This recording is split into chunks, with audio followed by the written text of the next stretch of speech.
नन्ही सी आंखें और मुड़ी हुई उंगलियां थी। ये बात तब की है जब दुनिया मेरे लिए सोई हुई थी। नंगे से शरीर पे नया कपड़ा पहनाता था। ईद वीद की समझ ना थी पर फिर भी मेरे साथ मनाता था। घर में खाने के वांदे थे पर एफडी में पैसा जुड़ रहा था और उसके खुद के सपने अधूरे थे पर मेरे लिए बुन रहा था। ये बात तब की थी जब दुनिया मेरे लिए सोई हुई थी।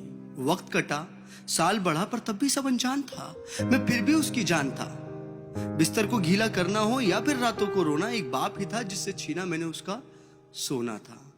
सुबह फजर तक गोदों में खिलाता, झूलों में हिलाता, फिर दिन में कमाता, शाम में चला आता, कभी खुद से परेशान, कभी दुनिया का सताया था।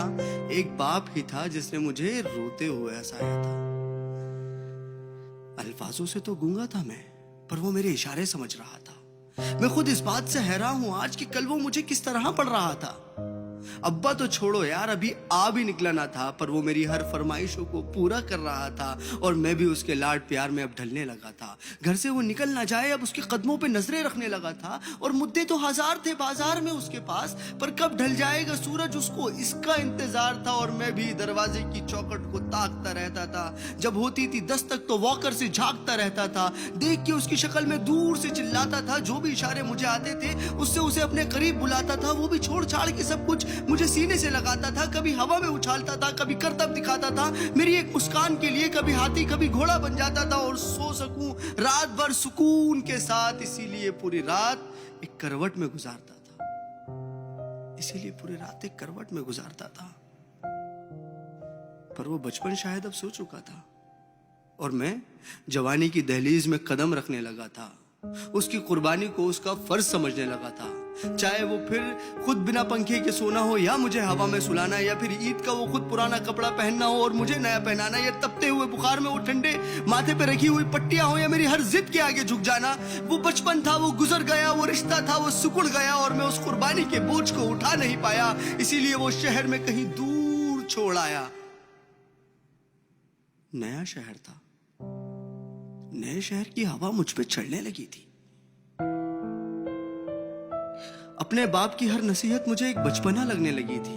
काम जो मिल गया था, पैसा जो आने लगा था, क्या जरूरत है बाप को, ये सोच मुझ में पलने लगी थी। और उधर मेरा बाप बेचैन था मेरी याद में कि कुछ रोज तो घर आजा बेटा, बस यही था उसकी फरियाद में। और मैं उससे हिसाब लेने लगा था जो दुनिया का कर्जदार बन चुका था। क्या जरूरत है तुम्हें अब्बू इतने पैसे की, अब ये सवाल करने लगा था। अब घड़ी का कांटा फिर पलट चुका था। कल तक मैं किसी का बेटा था, आज किसी का बाप बन चुका था और हसरतों का स्वेटर मैं भी बुनने लगा था। कल क्या करेगा मेरा बेटा, मैं भी यही सोचने लगा था। अब दुनिया में ना उससे कोई आगे था, ना कोई अपना था, सब पराया था, बस वही एक सपना था। तब मुझ में एक जज्बात उमड़ने लगा था, जिस जज्बात से मैं हमेशा अनजान था कि कल क्या गुजरी होगी मेरे बाप पे। अब मुझे ये समझ आने लगा था, बेलोस मोहब्बत की मूरत होता है बाप। जो लफ्जों में ना बुना जाए और कलमों से जो ना लिखा जाए वो होता है बाप। जो रोते हुए को हंसा दे और खुद को माजूर बना के तुम्हें खड़ा कर दे वो होता है बाप। और ये एक मैसेज पूरी आवाम के लिए कि एक रोज तुम्हें एहसास जरूर होगा कि मसरूफ तुम थे, उम्र दराज वो होगा। एक रोज तुम्हें एहसास जरूर होगा कि मसरूफ तुम थे, उम्र दराज वो होगा। जिसकी उंगली का सहारा पकड़ के चला करते थे आज वही छड़ी का तलबगार होगा। और जिसके सदके में जी रहे हो आज, कल वो ना रहे तो क्या होगा। पर अभी वक्त बचा है कुछ खास तुम्हारे पास, तब तक जब तक बाप का साया तुम्हारे साथ होगा। और जन्नत के तलबगार हो तो सीने से लगा लेना, क्योंकि वही कल जन्नत का सरदार होगा। सब गिले शिकवे मिटा के चिपक जाना उसको, क्योंकि आज तो बाप है पर वो कल तुम्हारे साथ ना होगा।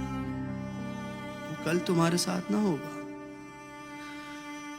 और मैं इस नज़म का कोई नाम रख नहीं पाया क्योंकि मैं बाप को एक लफ्ज में बता नहीं पाया। Thank you.